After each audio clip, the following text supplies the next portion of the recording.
Estos que están aquí, que son como unos pistones, Esa es la simbología de la iguana aquí. Eso es lo que indica. y cuando me mudé acá, en el frente de mi casa hay una cañada. When I moved here, there's a ravine in front of my house, and people had the habit of throwing garbage there or dumping it in the ravine. Even twice a year, they would set fire to that garbage, and everyone living around it was affected.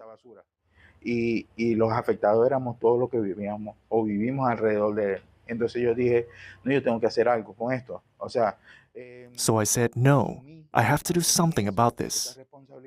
I took on that responsibility as a direct victim and as a citizen to raise awareness so people would stop dumping garbage. Crear conciencia y que la gente no siguiera botando basura.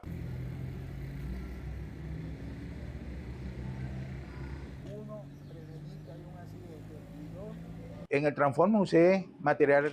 For the transformer, I used recycled materials from refrigeration and mechanical workshops and from air conditioning repairs. For the macaw, I used zinc sheets. De zinc. Y el que más me ha llamado la atención es la iguana. The one that has attracted the most attention is the iguana. I put it there as my project for the community to continue beautifying that area. I call it the Mollejua iguana. It's completely made of rubber. Completamente hecha de caucho.